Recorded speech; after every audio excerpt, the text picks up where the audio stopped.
Assalamu alaikum dear students. Today we are going to start this previous topic, Musa Ali's camel, the remaining part of the previous topic. So let us start the reading.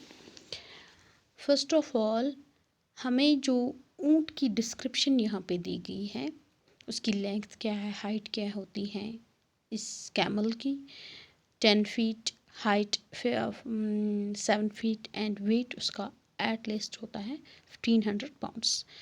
तो उसका जो colour होता है light to dark brown coat, short in summer with thin manes on chin, shoulder, hind legs और humps उसकी वगैरह वो। Winter coat longer, thicker and darker. तो समा जो थी, समा was surprised to see the camel calf in the company of a boy. Dixit Dolma, pointing towards the boy, said, "Look, he's Musa Ali." तो समा उस कैमल के बच्चे को देखकर बहुत ही हैरान हो गई, और वो किसके साथ चल रहा था? उस बॉय के साथ। तो जो डिक्सिट डोल्मा थी वो उसको दिखा रही थी उस लड़के की तरफ कि आप देखो, वो जो लड़का है वो उसके साथ मूसा अली है, उसको दिखा रही थी। After exchanging pleasantries, Dolma asked Musa Ali to tell them something about the Bactrian camel. तो जब उन्होंने मूसा के साथ बातचीत की तो फिर डोलमा ने मूसा अली को बताया कि इस बैक्टीरियन कैमल के बारे में कुछ बताए। Musa Ali asked them to accompany him along with his camel calf into the vicinity of his village, Dixit, where a group of wild Bactrian animals was present. तो मूसा अली उन लड़कियों को ऊँट के बच्चे के साथ गांव डिस्किट ले गया, जहाँ पर उसने उन जो बैक्टीरियन कैमल थी, वहाँ पे ऊँट थे, मतलब उस एक ग्रुप था वहाँ पे, उनका वहाँ पे मतलब उनके गांव में प्रेजेंट था। The Bactrian camel is originally a native of Mongolia, where it is called the Haftaki. However, it is also found in remote areas of the Gobi and Taklamakan desert in Mongolia and China, where it was heavily hunted for its hide and meat. तो अब मूसा बता रहा है ये जो Bactrian camel है, तो हकीकत में वो ओरिजिनली है, वो कहाँ का रहने वाला, मतलब मंगोलिया का बाशिंदा है, जहाँ उसको किस नाम से पुकारते हैं? हफ्तकी। तो ये जो Gobi, how is found in remote areas of the Gobi and तकला, गोबी के दूर दराज इलाके में, तकला मकान के रेगिस्तान और चेन में भी मिलता है, जहाँ पर उसकी खॉल और गोश्त के लिए शिकार किया जाता है। ये किसके बारे में बात कर रहे हैं, किसके बारे में बता रहे हैं? इस बैक्ट्रियन कैमल के बारे में। It is interesting to know that most of the transport across the Karakoram and Silk Route was on the double-humped Bactrian camel because of the outstanding performance on the mountains and desert trails.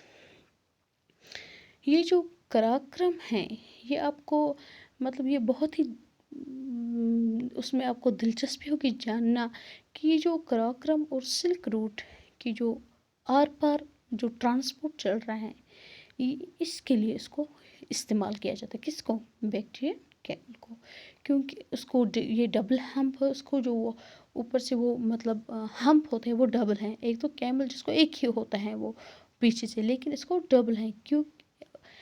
उसकी जो performance देखकर कि वो transport का काम करता है, क्योंकि पहाड़ों और जो रेगिस्तानी की वो रास्ता जो है, उसकी इस बैक्टीरियन कैमल की कारकर्दगी बहुत ही आउटस्टैंडिंग होती हैं, बहुत ही नुमाया होती हैं। तो यहाँ पर मतलब ये बता रही है वहाँ पे एज ए ट्रांसपोर्ट का काम करता है उसके काराकोरम और सिल्क रूट के आर पार। The Bactrian camel is one of the best prepared mammals for the harsh extremes of the desert, faced with the scorching heat, chilling cold, and scarcity of food and water. Many animals struggle, but the wild husky faces all the odds. The camel can cover around 50 kilometers a day.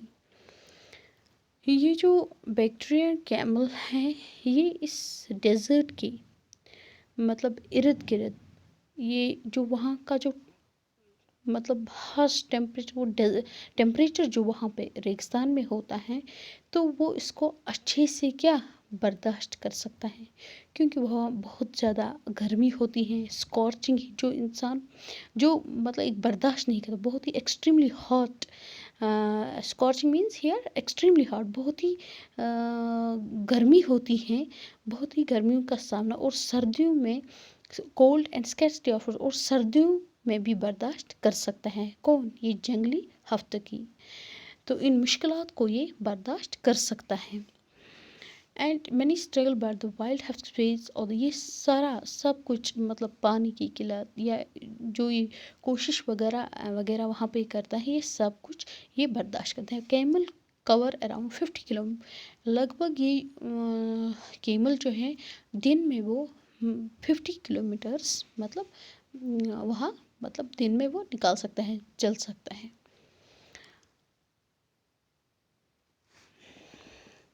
मतलब वो कई दिनों तक मतलब खाने के बगैर ही मतलब रह सकता है।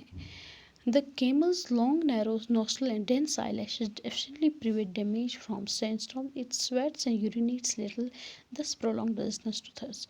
ये जो camel की nostrils होती हैं, narrow nostrils and dense eyelashes, और उसकी जो आई लैशेस होते हैं, भुएँ होती हैं, आई लैशेस जो होते हैं वो बहुत ही डेंस होते हैं, घने होते हैं, जो उसको बचाती हैं किनसे, इन सैंड स्टॉर्म से, उस रेत से, जो वहाँ रेत का वो जो तूफान आता है सैंड स्टॉर्म्स, उससे बचाते हैं। इट्स स्वेट्स एंड ये उसको बहुत ही कम मतलब पसीना आता था, और बहुत ही कम यूरिन वो पास कर सकता है। 10 प्रोलॉन्ग रेजिस्टेंस, उसको वो पानी की किल्लत जहाँ वहाँ पे होती है वो वही बर्दाश्त करता है उसको, कि यहाँ पे कहने का मतलब है उसको बहुत ही वो बर्दाश्त वहाँ पे कर सकता है। तो इसीलिए इसको वो बहुत चलता है इन रेगिस्तानों में, और आर पार वहाँ पे एज ए ट्रांसपोर्ट वो ट्रांसपोर्ट का काम वो वहाँ पे देता है। सो